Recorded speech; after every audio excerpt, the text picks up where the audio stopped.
Всім привіт, мене звати Женя Янович, ви дивитеся 2023. І знаєте, я зрозумів, що дитинство стоїть не в той момент нашого життя. Воно просто настільки рано, що ми не встигаємо його цінувати. Треба, щоб дитинство було після 30. Коли ти років 10 попрацював, вигорів, депресія, і тобі таки кажуть, ось тобі квиток в дитинство. В період, де є сон в день, і коли ви не спите, вас прям змушують. Змусьте мене, будь ласка, я дуже хочу цього. В період, де тобі кажуть, ти можеш просто мовчки посидіти і не заважати. Залюбки я б сів би і сидів би просто. Зараз от 100%. В період, де найважливіша проблема в твоєму житті – це дивитися «Гей Арнольд» по ICTV чи «Злюки Бобри» по новому каналу. От знаєте, підходить до вас зараз людина і каже, значить, оці двоє людей тепер тебе забезпечують, одягають, годують, миють. А що з мене за це? А за це ти носиш їх прізвище. Ну і тебе будуть звати Женя. Або Семен. Не знаю, будь-яке інше ім'я. Я б дуже хотів в той період, коли у нас була футболка Шевченка із Мілана, ми в ній ходили вдома, в школі, грали в футбол, ходили на дискотеки і все одно були самими кльовими. І я знаю, що дитинство не повернути, але я сподіваюся, що сьогодні у нас вийде згадати дуже багато приємних ностальгічних моментів, які зроблять нам ось тут трішки тепліше. Це 2023, ми будемо починати. Рівно за місяць буде 20 років з того моменту, як українець, єдиний українець в історії незалежної України отримав золотий м'яч. І сьогодні він прийшов в гості до 2023. Це жива легенда, людина, яка зробила неймовірну кількість важливих справ для України, і я впевнений, що ще зробить. Сьогодні в гостях у 2023, я не вірю, що я в це кажу, Андрій Шевченко, ваші оплески! Вау!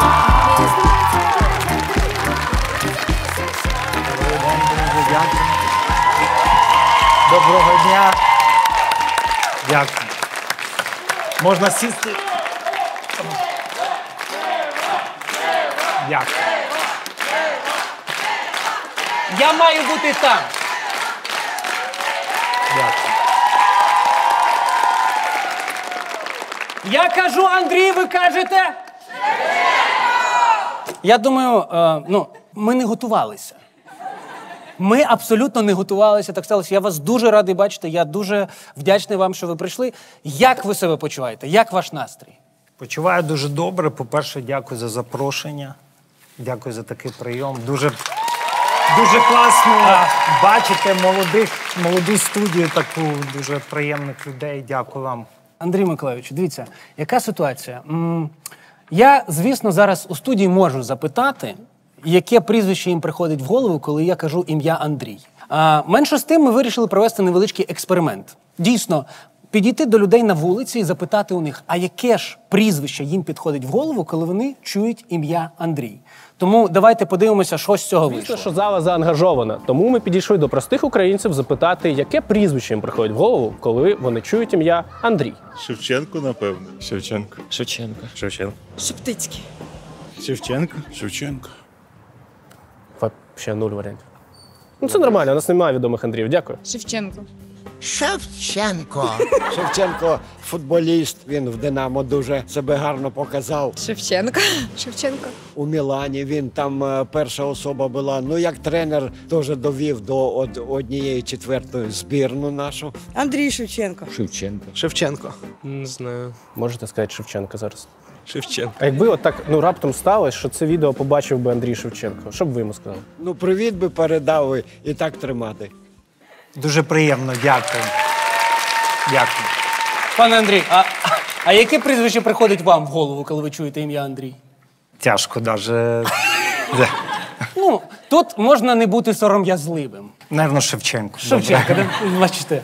Як так у нас всіх співпало? Але так сталося, що, мені здається, з прізвищем ситуація трішки навіть цікавіша, аніж з ім'ям. Тому що, дійсно, у мене у самого перша асоціація Андрій Шевченко одразу, але коли ти чуєш прізвище Шевченко, яке ім'я вам приходить в голову? Ми ж з вами домовлялись! Є два варіанти, тому Ми вирішили провести опитування, а яке ж ім'я приходить українцям в голову, коли вони чують прізвище Шевченка. Давайте глянемо, що з цього вийшло. Зрозуміли, хто найпопулярніший Андрій в цій країні, але тепер час зрозуміти, хто найпопулярніший Шевченко. Андрій. Тарас. Андрій. Ну, Тарас, звісно. Андрій. Тарас. Може бути Андрій і Тарас. Хтось один. Тоді Андрій. Тарас, звичайно. Андрій. Тарас. Андрій. Тарас Григорович Шевченко. Андрій. Тарас. Що, давай до нього ще підійдемо, да? Я перепрошую. А скажіть, будь ласка, яке ім'я вам приходить в голову, коли ви чуєте прізвище Шевченко? Андрій. 8-7 перемога за Андрієм Шевченком. Я думаю, по-перше, для мене це велика честь. Порівняння таке, я завжди був на уроках української мови, коли ми читали вірші Тараса Шевченка. Тому для мене Тарас Шевченко – це глиба української культури, це наша гордість, тому ніяких порівнянь. Дякую вам. Є дуже багато мемів. В час, коли ви тренували збірну, і ми вийшли в чвертьфінал, робили ось такі меми класні, вас разом об'єднували, і ми подумали, а що було, якби ви жили в одну епоху, і, наприклад, Тарас Шевченко писав вірші про матчі, в яких ви грали. Я зараз буду читати вам вірш, а вам потрібно вгадати, що ж це за матч, я описую. Пасуйтеся, чорноброві, та не зможете. Програвати нам не можна, буде лихо з нами. Повалили ті тварюки зразу в першім таймі, та ребром у горлі встала гра Сашка у рамі. І побігли кляті орки у свою навалу, та й забили зі штрафного, серце в п'яти впало. Підкосило козака, як косою смерті. Не торкайтесь українців, стане смертін. Заробили ми штрафний, що будемо робити? Наш козачий чорнобровий вирішив пробити. Думає, гадає, очіці підводить, бачить, що калик раптом, і з воріт виходить. Як запустить шкіряного кілеру за спину, на трибунах тихий гул, радість в Україні. Це дуже легко. Це дуже легко. Це матч проти Росії. Ось цей момент. Да. Я пам'ятаю сам, що зі мною відбувалося в цей момент, тому що я пропустив, вам чесно скажу, не як Філімонов, але ми їхали на електричці додому від бабусі, і ми тільки приїхали, і по інтеру показували підсумковий випуск, і половина випуска присвячена була тому, як ви виконуєте ось цей штрафний. Шевченко наверняка сейчас последует туда перевод мяча в штрафную площадь. Там Лужный тянет руку. Лужный-то совсем один. Филимонов! Боже мой! І я пам'ятаю, мій тато навіть сказав, він в мене дуже культурна людина, але в цей момент він сказав, мать, як це вийшло? От така була емоція у мене. Це справді цей матч. Давайте спробуємо, можливо, інший. «Динамо Київ» – клуб великий, але й суперник неспроста. Кожен сезон вони на піку, кубок за кубком підійма. Гарячий матч в холодну пору, суперник краще розпочав. Та перший тайм, попри напори, голів нам не подарував. А далі гол – це ми забили. Андрій пенальті заробив. Шедевр ще один зробили, Сергій віддав, Андрій забив. Свисток, кінець, ми в півфіналі.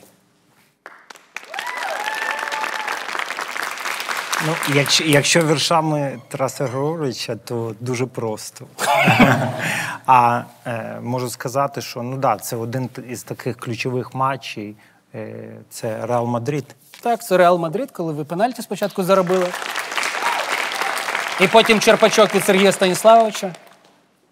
От я зараз, коли згадую, говорю з багатьма вболівальниками «Динамо» і тому подібне, це ж в мене це були моменти дитинства. І я привчився до того, що «Динамо Київ» – це команда, яка може Арсенал обігрувати, Реал обігрувати. Тобто грати на рівними з усіма грандами. І я відчуваю себе якоюсь бабкою старою, яка така сидить і говорить, раніше було класно. Як ви вважаєте, це був пік «Динамо Київ»? Це був класний момент, бо я думаю, в історії київського «Динамо» було дуже багато суперкласних ігрокових і яскравих команд, які пов'язані з таким великим тренером, як Валерій Васильович Лобановський. Він завжди робив дуже класні команди. Якщо я ще коли був зовсім маленький, я ходив, дивився і Блохін, і Біланов, і Заваров, Міхаліченко, Дім'яненко, до цього там Колотов, Мунтян. Це були великі команди. Тому порівняння нашу команду вже з топами, тоді футболістами Київського «Динамо» і з топовою командою. Бо тоді ці команди, вони завойовували кубки, а нам трошки не пощастило. Я думаю, що наша команда, вона була молода. Ми ще, може, і не вірили саме в себе. Якщо ми вірили більше, я думаю, що ми виграли кубок. А так, я думаю, теж був гарний результат. Тобто, фактично, можна сказати, що от все-таки цей досвід, про який, от знаєте, завжди кажуть, не вистачило досвіду. Можна так говорити, що от в той момент, нібито, от якби у тієї команди «Динамо Київ» була психологія, от зараз Андрія Шевченка, який сидить переді мною, то міг би бути іще кращий результат. Я думаю, 100% був би, якщо досвіду нам трошки не хватило. Саме головне – це реакція наших вболівальників. Вболівальники тоді, вони дуже довго чекали, що команда буде грати на такому рівні. Завжди пам'ятають повний Олімпійський стадіон. Матчі завжди були ввечері Ліги Чемпіонів. Коли ти під'їжджаєш до стадіону, це алеї заповнені автобусами, люди, які йдуть на стадіон. І головне, що люди йдуть з вірою, що команда може виграти. Було таке. В мене просто, от ви кажете, матчі починалися о 21:45 тоді. І у мене завжди було таке, що мені тато не дозволяв додивитися другий тайм, тому що 23:00 відбій. Женя спать, тому що завтра в школу. Я думаю, яка школа? Ми з Баварією граємо. І я піддивлювався з іншої кімнати, з коридору, тому що тато дивився у себе в кімнаті, я лежав, отак піддивлювався. Я думаю, він навіть чув, що це відбувається. І третій матч у нас є. Добре. Голів побачили чимало, хоч в першому матчі був облом. Табло швиденько засіяло, Андрій відзначився голом. Мені так любо стало, неначе ми уже в плей-офф. Ворота приязно влітало і другий, третій, і четвертий знов. Голів в тім матчі не пускали. Сергій і Макс свій шанс знайшов. Пізніше Сашо герой став чвертьфіналу, а цей матч в Гамбурзі пройшов. Допомагай.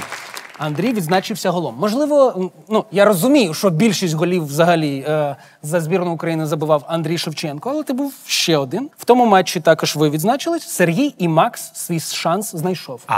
Добре. Як я мог забути такий матч? Це чемпіонат світу. 2006. Це чемпіонат світу, другий матч наш, дуже важливий, 4-0. Який якраз і подарував тоді нам надію, бо перший матч ми не зовсім гарно провели. Я зламав диван. 2006 рік. Чесно, ми були вдома, і Вакарчук коментував. Ви ж знаєте, що Святослав Вакарчук коментував перший матч з Я не пам'ятав це. І він коментував, і я пам'ятаю, що потім ми просто всі проклинали і говорили, що збірна – це таке. Просто через те, що Вакарчук коментував, так сталося. Час від часу зараз до Вакарчука є претензії, бачите? Я пам'ятаю, що ми зламали диван, тому що ми так стрибали прямо. Але, бачите, цей матч, мені здається, став переломним. Так, він був переломним. Тоді ми згуртувалися на фоні навіть поганої гри в першому матчі проти Іспанії. У цієї команди був характер. Тому чому вона запам'ятається для всіх вболівальників, бо вона була команда характеру. Ми могли не так гарно грати. У нас був дуже такий міцний колектив. Ми, по-перше, поважали один одного і ми працювали один на одного. Тому я був впевнений, навіть в самі тяжкі часи, коли ми могли не грати так гарно, я знав, що у нас завжди будуть шанси. Я знаю, що ви дуже не любите порівнювати. Але от ви кажете про характер. 2006 рік, зрозуміло, ми вигризаємо, Швейцарія, все. А от зараз ми дивимося, нинішня команда. От як нинішні гравці? У них атмосфера по-іншому будується? Соціальні мережі на це впливають? І вони... Я думаю, світ же міняється. Технології приходять, люди міняються. Це не знімає відповідальності від футболістів. Мені дуже подобається один квот, який сказав Майкл Джордан. Він сказав, якщо вболівальники приходять на мене дивитися кожну мою гру, вони тратять на це гроші. Вони сидять і дивляться матч по 3-4 часа баскетболу, то я повинен готуватися, я повинен приносити їм найкраще, що я можу дати. Тому я думаю, якщо у кожного футболіста збірної України буде такий менталітет, і зараз в цей час, однозначно, у нас дуже гарні, молоді, талановиті хлопці. Я думаю, кожного з них є мрія попасти на чемпіонат світу, зіграти на чемпіонаті світу, зіграти так, щоб їх запам'ятали на все життя. Мені здається, дуже коректні, профілактичні футболістам збірної України. Я сподіваюся, що так і вийде. Кожен має в своєму месенджері чат, який постійно стоїть на м'юті. Це чат твого будинку. І персонажі в цих чатах завжди однакові, незалежно від того, наскільки крутий у вас ЖК чи район проживання. Є Свята прослушка. Ніхто не знає, де вона точно живе, бо їй чутно і плач дитини на 7-му поверсі, і перфоратор на 11-му, і музику на 3-му. Є Тарас Санітар. Він першим сповістить всіх про не так припарковане авто, невинесене сміття з 6-го поверху і брудне скло у ліфті. Коронна фраза «Сусіди, майте повагу». Є Таня анти-Гугл, всі повідомлення якої в чаті починаються зі слів «Сусіди, підкажіть, будь ласка». Є Монтекі і Капулетті, дві жіночки, які посварились невідомо коли, ще до створення чату, і досі сваряться в чаті. Є Коля Песиміст, який взагалі не вірить в будь-яку ініціативу чату. Скільки разів не намагались, ніколи не виходило. Обов'язково присутній містер глядацьких симпатій, який раз в 2 тижні вдало віджартується на чиєсь повідомлення і збирає всі лайки. Є Мар'яна пише. Месенджер показує, що вона завжди щось друкує, але в чат так ніколи нічого і не приходить. Я ж той персонаж, який знаходить і кидає в чат корисну інформацію. Наприклад, нещодавно я дізнався про енергосвідомі. Енергосвідомі – це державна ініціатива для підтримки громадян, ОСББ, ЖБК і бізнесу у впровадженні енергоощадних рішень через встановлення власних генерувальних установок, сонячних панелей та теплових насосів. В чаті одразу почали писати: «Та ти знову зі своїми космічними ідеями. Це точно не про наш будинок». Але я пояснив. Енергосвідомі надають різні можливості. Для громадян це кредит до 480 тисяч гривень на 10 років для встановлення сонячних панелей і 0% ставка на обладнання для зберігання енергії. Для ОСББ та ЖБК компенсація до 70% вартості обладнання, до 2 мільйонів гривень на сонячні станції та до 2 мільйонів на теплові насоси. Для бізнесу це кредит до 150 мільйонів гривень під 5-7-9% для розвитку енергозберігаючих технологій. Звісно, Коля Песиміст із нашого чату не дуже вірить, що щось вийде. Але хочеться думати, що ваші чати будинків та жителі більш свідомі. Користуйтесь. Насправді, ось у нас було 3 вірші про Шевченка, і чи бувало таке, що десь вас сплутали, типу, можливо, казали: «О, це ви той самий Шевченко», може у вас є якась історія пов'язана з прізвищем? Це десь був 2003-2004 рік. Угу. Київське «Динамо» запросили бразильця, який приїхав підписувати контракт. Цю історію мені розказали, тому я не був присутній при цьому. І він приїхав, і йому зробили маленьку екскурсію по Києву, привезли, показали стадіон, потім проїхали, показали університет Шевченка, показали пам'ятник Шевченку, показали вулицю Шевченка. Ну, і їдуть, і він так каже: «Я не розумію, як він це успіває. Він грає в футбол в Мілані, він тут в університеті». Оце така історія, да. Так, клас. Тому... Дуже добре. Ну, тобто, ви уявіть собі. Ну, для бразильців існує тільки один Шевченко, бачите? Тобто вони тільки так і бачать. І ви сказали, що це був 2003-2004 рік, і ми так, знаєте, з вами якось плавно переходимо до ось цього моменту. Дуже класний момент моєї кар'єри. Золотий м'яч. Єдиний українець незалежної України, який його отримував. Взагалі, ну, тобто, ви уявіть, за 30 років, коли золотий м'яч зараз нагороджується футболіст з усього світу з 93-го року, пан Андрій єдиний, хто це зробив. Я не знаю, коли це можуть повторити. І за місяць ці події буде 20 років. 20 років з моменту отримання золотого м'яча. Скажіть, будь ласка, як ви дізнались про те, що ви дізналися на церемонії? Чи, ну, це можна розповідати? Чи ви раніше вже це дізналися? Я дізнався трошки раніше. Трошки. мали зробити цю фотографію, так? Да, це обов'язково журналіст «Франс Футбол». Вони приїжджають трошки раніше, бо треба зробити фотографії, треба зробити інтерв'ю. До цього треба підготуватися до церемонії. Тому я вже знав, що в мене є дуже великий шанс виграти «Золотий м'яч». В 2001 році я попав в п'ятірку найкращих футболістів. Якраз в цей момент у нас був дуже гарний сезон з Міланом. Збірна України виступала дуже сильно. Тому чекав цього моменту, коли мені позвонив журналіст Робі. А як він це робить? Ну, ви сидите, наприклад, він такий дзвонить, ви такий, якийсь номер. Ну, він не підписаний же у вас, мабуть, був. Ні, я знав вже його, за 2-3 роки, я спілкувався з багатьма журналістами, я знав, що він журналіст «Франс Футбол», і коли я побачив, що він мені позвонив, я вже зрозумів, що це дуже гарні новини. Тому я зразу взяв трубку і сказав, де ти, я тебе чекаю. Знаєте, це він каже, коли можна приїхати? Я говорю, навіть зараз приїжджай, я тебе чекаю. Знаєте, є люди, які коли дзвонять, ти такі, Боже, а тут навпаки, о, Бобі, hello, да, я вже виїжджаю. Роберто, дякуємо вам величезне. Але я хотів запитати, от ви сказали, і мене цей момент дуже зацікавив, що ви дізналися трішки раніше, але потім відбувається церемонія. Так. Ви сидите, красива зала, поруч сидить Рональдіньо, Деко, які також номіновані. Вони всі в хвилюванні, чекають. Ви відігрували, що ви хвилюєтеся? Ну, трошки не так. Ти класно представив, було б краще, напевно, як ти представив для себе. Ну, було зовсім по-другому. Ця церемонія, приїхав тільки я один, бо вони анонсували за кілька днів. Да, вони підготували фотографію, інтерв'ю. Роберто був? Роберто був, так. Фух, головне, що я вилітав з Мілану, клуб мені дав приватний літак. Всього тоді клуба Мілан Андріану Гальяні, Леонардо, ще пару журналістів.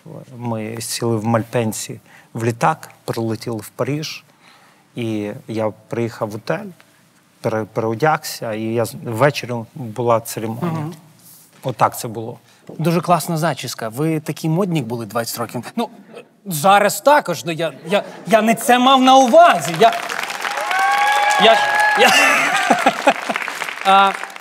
А як ви вважаєте, мені просто про «Золотий м'яч», мені все цікаво. Мені от прям... Ви можете йти, ми просто поговоримо. Я тобі скажу, коли я працював головним тренером, бачиш, я всі волосся загубив. Ось для мене цей «Золотий м'яч» – це квінтесенція всього крутого, що було в вашому житті. Ми відібрали, як нам здається, 7 яскравих, можливо, найяскравіших моментів життя і кар'єри Андрія Шевченка. І підготували корзину для жеребкування. Я попрошу винести нам реквізит, будь ласка. Андрію Миколайовичу, перед вами стоїть кошик для жеребкування. Мені здається, ви в своєму житті кілька жеребкувань гарних проводили. На цих кульках написані різні питання. І у нас є 7 моментів вашої кар'єри. Ну, мені здається, тут ви можете самі їх назвати, можу я назвати, як завжди, захоплено описати. 2003 рік, не спав до 1:30 ночі. Game for Ukraine, Швеція, Україна, ваша лебедина пісня, дубль в ворота, і ось цей хлопчик, який потім стрибав і став, мені здається, найщасливішою дитиною, найпопулярнішою в Україні. Матч з Барселоною 97-го року, ваш хет-трик. Тренер національної збірної, це фото після матчу з Португалією, коли ми 2-1 виграли на Олімпійському. Скажена атмосфера. Гол Філімонову і 2004 рік, це коли ви зробили дубль, ви тут показуєте ось так на Рикуна, тому що він вам віддав класний пас. Да. Ви забили, і після цього якраз ми вийшли на чемпіонат світу, і ви отримали золотий м'яч. У нас є 7 спогадів.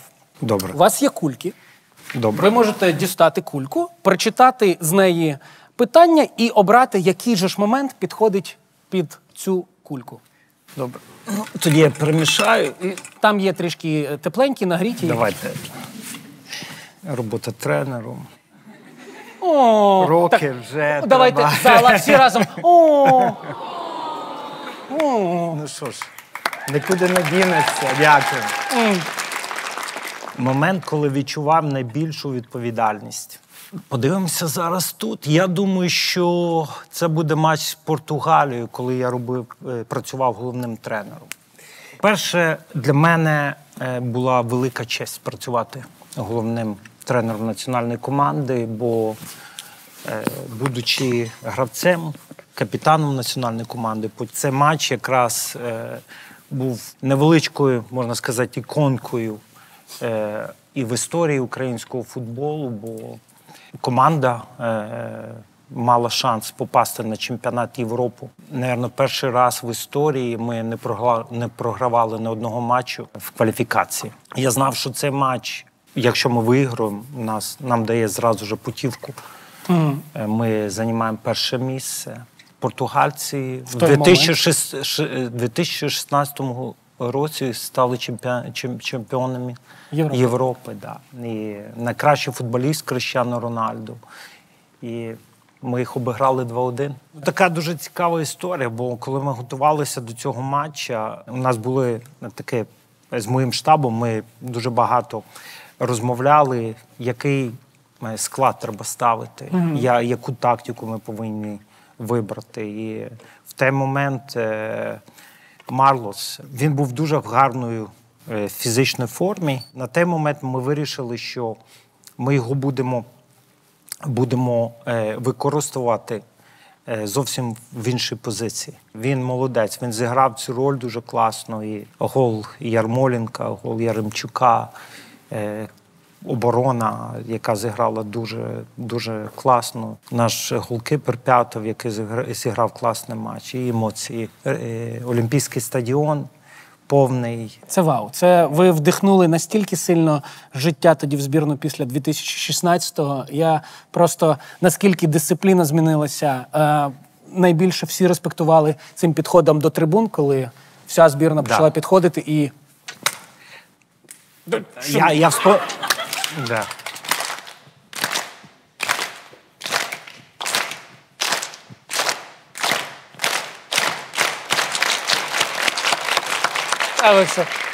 Це працює, це ж заряджає. Клас, можемо йти до другої кульки? Давайте спробуємо. Давайте.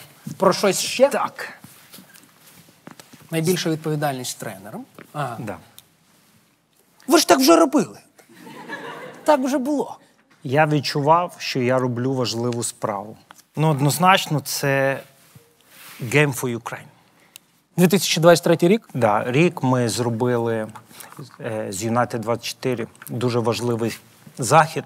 Ми організували матч, по-перше, для підтримки України, і дуже важливо було зібрати кошти. Зібрати кошти для ліцею, який розбомбили. Так, пригадую, ми з Олександром Зінченко приїхали в цей ліцей на Чернігівщині. Поспілкувалися з дітками, поспілкувалися з керівниками, подивилися, що було розбомблено, бо туди прилетіла ракета.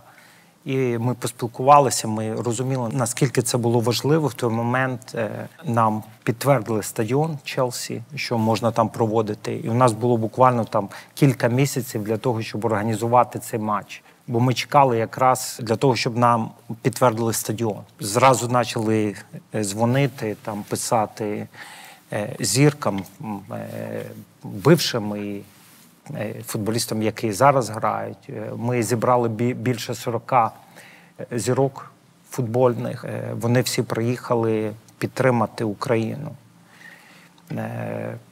Я думаю, що бродкаст був десь більше на 110 країн світу. Прийшов практично повний стадіон. Була сумасшедша медійна підтримка України. І головне, що наш президент Володимир Зеленський, він зробив дуже класну промову. Це побачив весь світ. Тому ми зібрали тоді $1 700 000 для ліцею.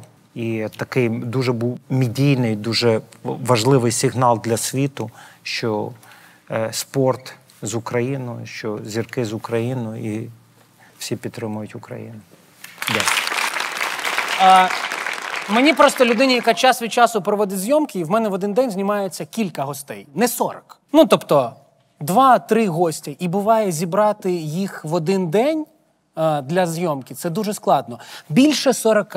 Ну, як це виходить? Хто дзвонив? Зінченко, Шевченко? Хто? Куди? Це ми коли в машині їхали, почали писати, там, Піке написали, Кларенс Зедорф, написали, Зінченко зразу написав там з Арсеналу своїм друзям, я почав писати з Мілана, Діда, Серджиньо, і все, воно все закрутилось так швидко, зібрали команду, Арсен Венгер приїхав як головний тренер. Організація була, ну, ще раз, такий захід, він збирається там 6-8 місяців. За 2 місяці, ну, це нереально його зробити. Реально. Ну, реально, зараз ми розуміємо, що реально. Я думаю, що ми швидко вчимося, ми розуміємо, що дуже сильна черта всіх нас, ми ніколи не здаємося. І в будь-яку секунду ми можемо поміняти наші плани, поміняти все, переробити і рухатися вперед. Я що запитував, власне кажучи? Ви так кажете, бац-бац, подзвоните, а 40 людей ви можете зібрати. Якщо в мене, наприклад, на випуск якийсь, там, я такий думаю, на Зедорфа написали щось прикольне, ми зможемо Зедорфа запросити на 2023? Ну, я можу тобі дати номер телефону, можеш попробувати. Я не знаю, якщо він відповість тобі. Дякую, Андрію Миколайовичу. Давайте наступну кульку спробуємо. Так. Кожного разу я хвилююся, що там дістануть, з ким ми граємо. Зараз подивимося. Про цей момент я розповідав журналістам найчастіше. Угу. Розкажете і нам. Я думаю, буде дуже тяжко розказувати, постійно повторювати цей момент, але я готов навіть зараз ще раз його сказати. Це однозначно почало моєї кар'єри, матч проти Барселони 4-0. Да. Це, бачиш, в мене навіть улипка зразу. Я зараз покажу, просто щоб ви розуміли, що відбувається. Дивіться, що зі мною. Я просто згадую, мене, дивіться, як повставало, просто одразу сироти. Така дуже яскрава сторінка в історії Київського «Динамо» і в моїй кар'єрі, в кар'єрі кожного футболіста, хто грав ту ігру. Бо до нашої гри не одна команда не виігрувала на Камп Ноу з рахунком 4-0. Тобто обіграти Барселону – це перший раз в історії. Таке ми зробили. Друга така команда, це була Баварія через 20 років. Головне, що ми обіграли тоді Барселону 3-0 в Києві. І коли ми їхали грати в Барселону, то всі журналісти, всі експерти, газети писали, що у «Динамо» нема шансів. Я не знаю, чому в мене така віра була, що ми виграємо цей матч. І коли я з своїми друзями спілкувався, мені всі казали, да ні, це нереально. Я кажу, побачите, ми виграємо ще з більшим счетом. І я настільки був впевнений в цьому. Ми приїхали на стадіон, була дуже класна погода, було тепло, 20 градусів було, ми провели таку класну розминку. І відчуття таке були, що це наш день, і ми можемо зіграти класно. Ну і коли матч почався, по-перше, Камп Ноу – це один із самих таких видатних стадіонів, супер атмосфера. Хороший Wi-Fi там, просто знаю. Да. Там Wi-Fi класний, можна смс-ами. Дуже було приємно після матчу чути оплески фанатів Барселони, які шанували команду, шанували за той футбол, який ми показали. Дуже багато було аплодисментів за нашу гру. Андрій Миколайович, не те, що ви поки можете взяти четверту кульку, у мене просто складається відчуття, що ви все знаєте наперед. Роберто, я знав, що мені подзвонять. Ми їхали в Барселону, я знав, що так буде. В принципі, коли їхав в Барселону, я вже знав, що Роберто мене набере через пару років. А за Кларенса Зедорфа забув? Ні, ви можете мені скинути контакт. А можете продиктувати? А я хотів запитати у вас, завжди ходила байка, це її розповідали мені кілька різних людей, що Валерій Васильович саме перед матчем з Барселоною сказав в роздягальні, запитав, типу, ви знаєте, що найголовніше в танкі? І всі дивляться, і він говорить, в танкі головне не бздеть, тому не бздім і виходимо. Це не в Барселоні, це коли ми з Арсеналом грали. Тоді він десь намікнув нам на цю фразу. Добре, ну що, переходимо до наступної кульки? Про це було класно зняти кіно. Ну, я думаю, однозначно... А можемо у зали запитати, що вони скажуть? Мені цікаво. Давай. Про що б було класно зняти кіно?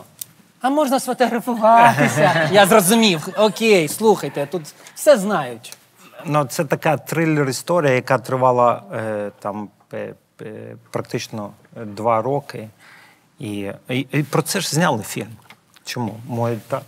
Про чемпіонат світу 2006. Про це є фільм, так що ви можете сходити. Він є на Нетфліксі, також можна глянути. Да. Як я вже сказав про команду, яка у нас була, це була команда з характером. Команда, яка вірила в себе. Навіть не граючи в самий найкращий футбол, ми все ж виконали цей результат. Ми здобули путівку і пройшли першими. Да, ми зайняли перше місце групи. Ну, група була дуже тяжка, вона була рівна. Тоді Данія, Турція, греки. У греків тоді була дуже гарна, потужна команда. Діючі чемпіони Європи. Так, діючі чемпіони Європи. Ну і такий трилер, він почався. Я кожен матч згадував і згадую часто. Ну, мені дуже запам'ятався матч, коли ми грали в Турції. І ще один матч був в Греції. Коли ми грали в Греції, ми зіграли греками, по-моєму, 1-1 в Києві. Угу. Десь... Там, до речі, також був вже ваш штрафний. Да. В Києві був штрафний. А в кінці мая ми грали в Греції. І дуже тяжкий матч, не було сил ні у кого. Греки просто унічтожали нас. Момент за моментом ми десь відбиваємось вперед, практично нема ніяких шансів іти.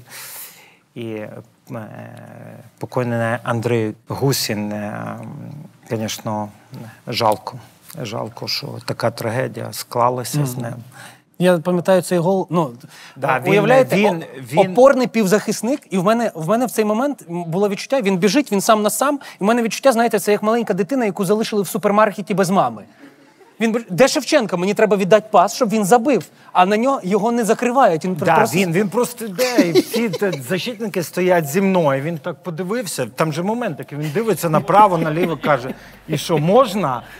Да, будь ласка. Ну, він не біжав, він дійшов. Потім каже, можна вдарити? Ви не машу, бий, да.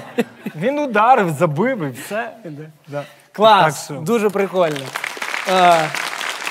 Ну що, у нас залишилося 3 кульки. Давай. Цю подію я святкував найяскравіше у своєму житті. У нас залишилось фінал Ліги Чемпіонів, у нас залишився Філімонов і у нас залишилась Швеція. Я думаю, що це буде матч з Швецією. У вас же після цього ще 2 тури було. Я тобі скажу чому.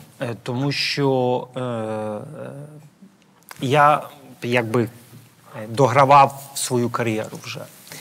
І я знав, що це моя остання лібідійна пісня, останній дуже такий важливий крок в моєму житті. Мені хотілося закрити двері дуже гучно. Я ждав цей чемпіонат Європи. По-перше, він проходив в Україні, і перший матч на рідному стадіоні, перед рідними вболівальниками приїхала моя родина, мої діти. Ця історія, чому я хочу вам розказати, бо в мене дуже сильно боліла спина. І десь останніх півроку я практично не грав навіть. Я почав грати останній місяць. Почалась підготовка до чемпіонату Європи. Ми з командою поїхали на збір. Збір пішов нормально, я десь почав набирати форму. Ми повернулися до Києва, і буквально за пару днів до ігри в мене стався рецидив, мене повністю паралізувало спину, і я практично не мог тренуватися. Це 2 дні до ігри. І ми вийшли на тренування, я десь походив трошки, підійшов до головного тренера, сказав, мені трошки треба відпочити. У нас день перед грою, я зранку встав, набрав свого другу і кажу, дивись, я просто тобі хочу сказати, я, мабуть, не зможу грати цю гру. Я не знаю, в мене не проходить спина, і він мені каже... Є бабка одна. Давай попробуємо. Каже, в мене є там одна людина, яка може тобі допомогти. Давай я попробую з ним зв'язатися, я тобі відправлю його. Я кажу, добре. Новою поштою.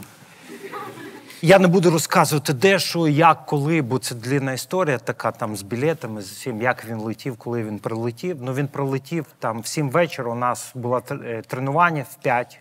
Ми закінчили, я вийшов з тренування, я там, десь якось походив на тренуванні, він зі мною зустрівся, ми попрацювали 4 часа з ним.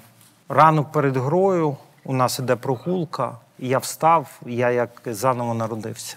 У мене 5 або 6 років не було такого ніколи відчуття в спині, як все відпустило. Я підійшов до Блохіна, кажу, все нормально, я буду грати. Да. Ця історія звучала зараз як прогрів курсу цього лікаря, знаєте? Зараз ви могли сказати, а і за 1999 гривень можете отримати доступ до курсу «Здорова спина». Ви коли сказали «спина болить», я такий зразу, ой, що ж у мене також болить? Одразу в цю ж секунду відчулося. Мені здається, всі тоді чекали, що нібито все так має і статися, тому що цей дубль, ви сказали, святкували найгучніше. Я не знаю, як у вас той вечір був. Я валявся п'яний на поляні. Це абсолютно щира правда, є фотографії, сподіваюся, сподіваюся, немає фотографій. Я знаю, що вони є, але сподіваюся, що немає. Тому що Київ в той момент, всі з тими прапорами, всі там сходили з розуму. Це був такий незабутній момент в історії українського футболу. Момент підйому, було класно. Ну що, у нас залишилося 2 кульки? Давай. Так. Хотілося б пережити це ще раз. Добре. Ще раз. Я навіть дивитися не буду, я вам скажу зразу, щоб я хотів пережити це. Виграти, забити Росії і виграти стільки матчів, скільки можна.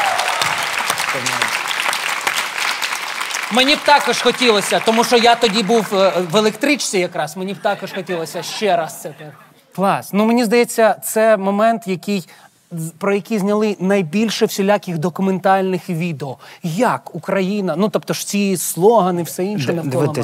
Все, що було знято, все правда. І більше скажу, воно навіть не показало той момент напруги, який був. Безопасність нам сказала, що ми не можемо там жити в готелі. Ми весь час були в посольстві. І команда, дуже поширена охорона була. Ми приїжджали тоді на стадіон, там, коли виїжджали на гру, що тільки не летіло в автобусі, бутилки летіли. І такий напружений момент було, ми всі чекали його. Ну, чесно скажу, для мене, мені було все рівно. Я знав, що цей момент для нас важливий, що треба готуватися, і ми цю гру не програємо. І коли там оставалось 4 хвилини там, до кінця матчу, ми програвали 1-0, і цей штрафний, я підбігаю до нього, і якраз він біля лавочки. І Йожеф Йожефович, я можу його грати. Андрій, іди в штрафную! Да. Йожеф Йожефович каже, синок, будь ласка, іди в штрафну. І каже, Йожеф Йожефович, все буде нормально, зараз я заб'ю, не хвилюйтесь. І такий шедевр. Тобто, якщо я не помиляюсь, Андрій Шевченко знову знав, правильно, наперед, В мене є відчуття. Дивись, я можу тобі сказати, Андрій Шевченко точно вірив. От це точно. Знав, чи він чи не знав, це вже історія. Клас. А що він завжди вірив і завжди знав, що ми, як сказати, ми саме робимо своє щастя. Тому в спорті це дуже важливо. Ти должен постійно мати цю позитивну енергію, вірити в себе, вірити з партнерами, з якими ти граєш, вірити в людей, які приходять на стадіон, вірити в ауру, вірити в те, що ти зможеш змінити будь-який результат. Я вірю, що ви поаплодуєте. Дякую. Клас. Фінальна кулька. Давай. Можливо, я не знав, але я вірив. Запам'ятайте, будь ласка. І купуйте курс Андрія Шевченка з мотивації. Найкращий момент у кар'єрі. Останній, бачиш? Воно зійшлося. Я думаю, да, це однозначно виграш Ліги Чемпіонів, бо, як історія показує, виграти Лігу Чемпіонів. Я просто ніколи не забуду. Ви підійшли до м'яча цього, стоїте. Цей погляд на суддю. Чого ви на нього так дивилися? Що сталося? Що він вам сказав? Значить, історія дуже проста. Я чекав свисток і дивився постійно на рефері і дивився на голкіпера, на Буфона. І я не почув його просто. І я дивлюсь, думаю, коли ти будеш свистити вже, знаєш. І я подивився на нього, він мені махнув головою, я махнув йому назад і вдарив. Все. А її так романтизували цю історію. Цей впевнений погляд. Шевченко вже знав, що він забив. Шевченко не почув свисток. Подивимося. Саме цікаве, що ці там... Да. Я махаю, кажу, все нормально. Цікавий момент, що ці там 30-40 метрів, коли ти йдеш з середини поля, ми там всі стояли, і такий він дуже психологічний, бо ти розумієш, що це самий важливий момент в історії для тебе. Бо якщо ти виграєш Лігу Чемпіонів, це коронація команди, перш за все, бо у нас дуже класна команда була, і дуже важливо було, особливо для нас, молодих футболістів, бо у нас в команді були вже гравці, які вигравали Лігу Чемпіонів. Зедорф. Пауло Мальдіні, Коста Курт. Мілан має традиції дуже великі. І Мілан – це клуб, який постійно вигравав Лігу Чемпіонів. І кожен з них знає, що значить пройти цей крок останній. Ми багато про це говорили. Дуже такий трошки смішний момент, коли я розмовляю з Гальяні, це президент клубу на той момент був, він завжди споминає цей момент з пенальті і каже, я кожен раз, коли дивлюсь його, я хвилююсь, бо я боюсь, що ти можеш промахнутися. Навіть зараз. Тому однозначно це коронація, це такий момент для Мілану. Давайте називати це коронація, чому ні? Андрій Миколайович. Ні, це може неправильно так буду казати, але я розумію, наскільки це важливо. І ця команда, вона була дуже, дуже класна, і в неї були дуже великі перспективи. Це абсолютно правда. Я думаю, всі пам'ятають цей матч. І тільки що, я не знаю, чи це вийде показати в монтажі, тому що я запитав, а чи є у когось в залі питання? І питання було, а чи можна буде кілька хвилин виділити на фотографії? Андрій Миколайович сказав одразу, це взагалі не питання. І штука в тому, що в мене якраз тут про це пару питань до вас. Я хотів запитати, тому що я знаю цю історію, мені розповідали, що ви ніколи не відмовляєте фото, ви не відмовляєте там це щось правда, підписати. тому я сказав, це не питання, це... Тому у мене тут є частина предметів, я хотів запитати, а чи доводилося вам їх підписувати за своє життя? До речі, як вам Форма нова національної збірної України. Мені дуже подобається, і я думаю, дуже важливо, що така компанія, як Adidas, зробила з нами контракт. Після там, по-моєму, 6 років у нас був зовсім інший технічний спонсор. Спонсор, якого не можна називати вслух.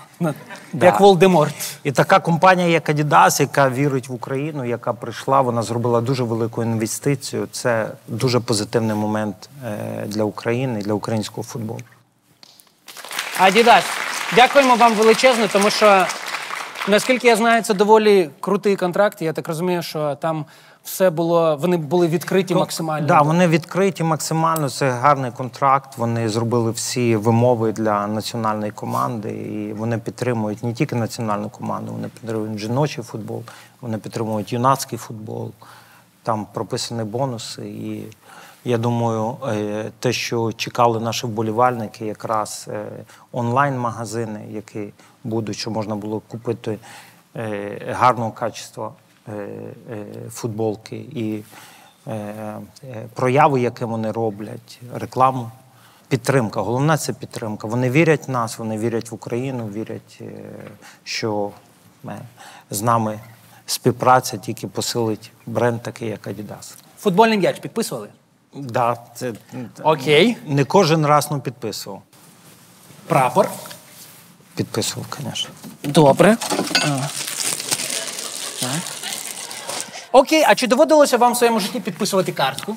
Доводилось. Чек? Доводилось. В тебе ти не йдеш стільки. Машина?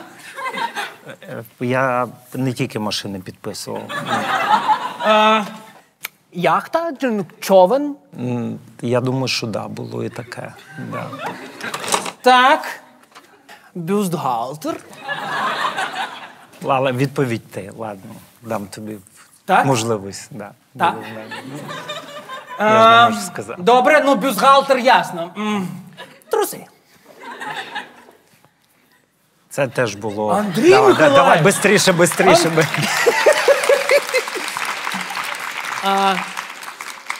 Літачок? І літак теж. Це така історія. Добре. Буденна, я так розумію, да? Ну, так, це кожен день мені. Це встаю утром, мені дзвонять, кажуть, приїдь, розпиши на літаку. Ні, вона цікава чому, тому що я тільки почав грати в Мілані, це був другий сезон. І мені набрав мій менеджер по моїм ділам, він каже... У Андрія Миколаївича є менеджер по ділам. Ну, є по рекламним. Набрав агент, каже, є людина, яка хоче тебе запросити на вечір. Син дуже великий фанат, він живе в Перуджі, вони готові там дати свій літак, щоб бо в мене тоді часу не було, тренування постійне. Я кажу, добре, ми з'ясували там час. Я після тренування приїхав в аеропорт, сів в їхній літак. Якраз людина, яка мене попросила приїхати, він був там в літаку. Каже, це мій літак, можна, щоб ви там розписалися внутрі? Я кажу, ну, добре. Да, я розписався. Ну, дуже приємна людина, дуже класна родина. І провели хороший вечір. Мене повернули. Ні. Тільки літак. А можна, будь ласка, ваш підпис на столі у мене? Я зрозумів, що вам немає, а можна попросити вас підписати? Давай на фотографії тут на якісь. Так? Можна попросити? Клас.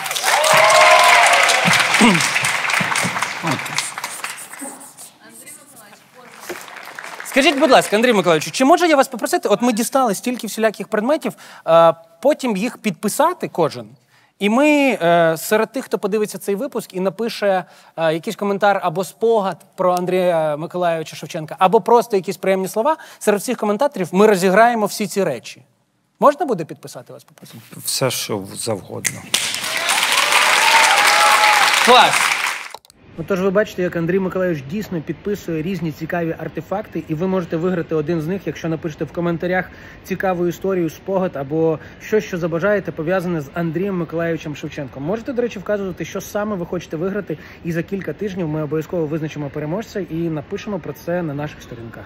Ну і останнє я вас хотів запитати, а м'ячки для гольфу ви підписували? Да, не один раз.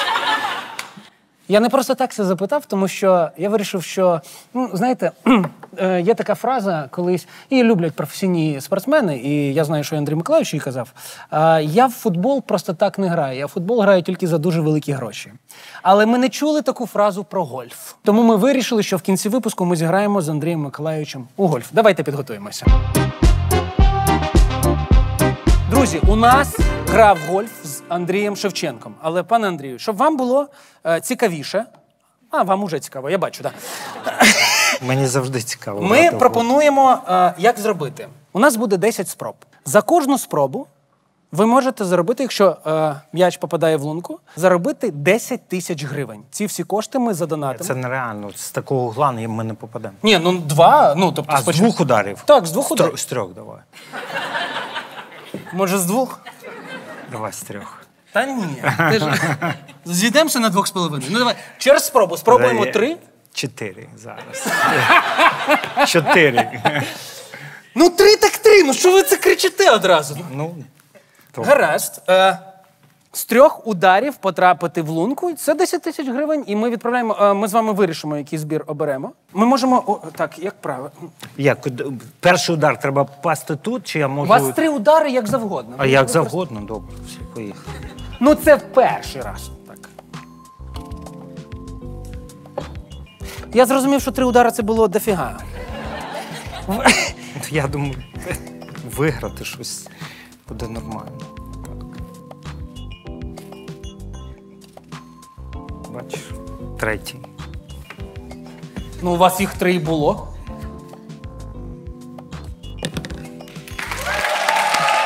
Перші 10 тисяч. Гаразд. А можна, я не думаю, що колись отак вийде, що у мене буде можливість, щоб Андрій Шевченко, можна, чи ви вже не віддаєте? Ви якщо взяли, то... Ні, я не віддаю, я просто зрозумів, що можна заробляти по-різному.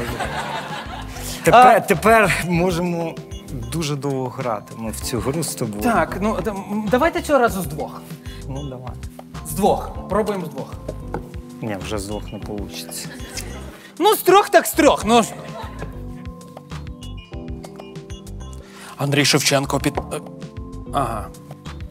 І вирішальний удар від Андрія Шевченко. Він підходить до лози. 20 тисяч. А можна я один раз попробую? Один. Але я не вмію. Ти один на один зі своїм щастям. Заробляй гроші.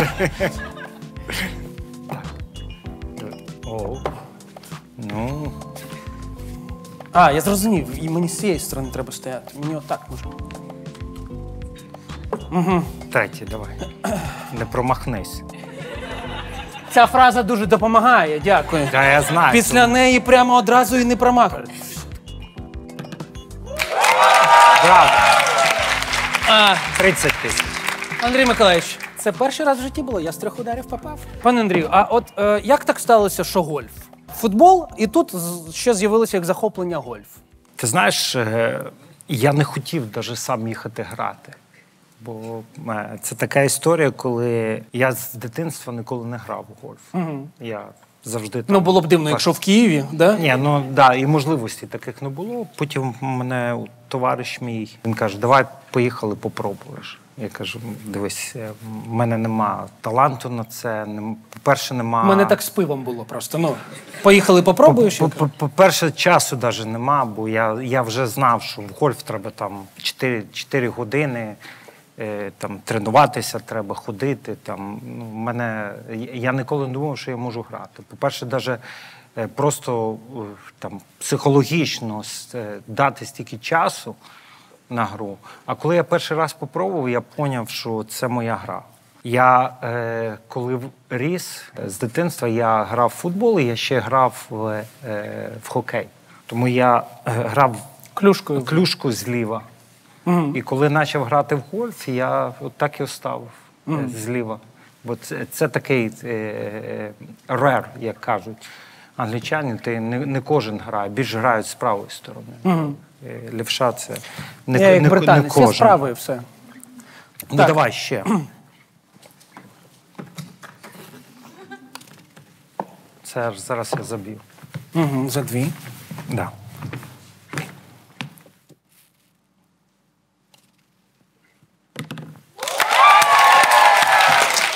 За 2. Ну, все ж таки ми до цього дійшли. Я пропоную просто було 50. Тренуйся.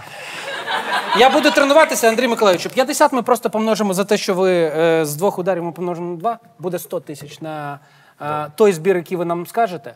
І для фіналу у нас для вас є невеличкий подарунок. Як ми і казали, через місяць буде 20-річчя отримання Андрієм Миколайовичем Шевченком золотого м'яча. Найвидатніше досягнення українця незалежної України в футболі. І я не знаю, коли його можуть повторити. Тому хочу вам презентувати невеличкий подаруночок від нас. Дякую. Андрій Миколаївич, все. Тільки обережно, він золотий. Він золотий. Це золотий м'яч від 2023 для вас. Він смачненький. І я хочу вам сказати, що, мабуть, стільки солодких моментів приємних в дитинстві, які подарували ви багатьом хлопцям мого покоління, молодшого, трішки старшого, моїм батькам. Немає такої людини, яка стільки дала. Тому в гостях, я ще досі не вірю, що я це кажу, в гостях у 2023 був Андрій Шевченко. По-перше, чи знали ви, що ви отримаєте цей золотий м'яч? Ну, Ні, я вам скажу, в мене є така мрія. Мені б хотілося, щоб ця традиція вона продовжувалася. Я вірю, що у нас дуже талановита молодь, у нас дуже талановита нація, і що такий час прийде, і ми будемо святкувати ще один золотий м'яч України. Дякую. Дякую вам величезно.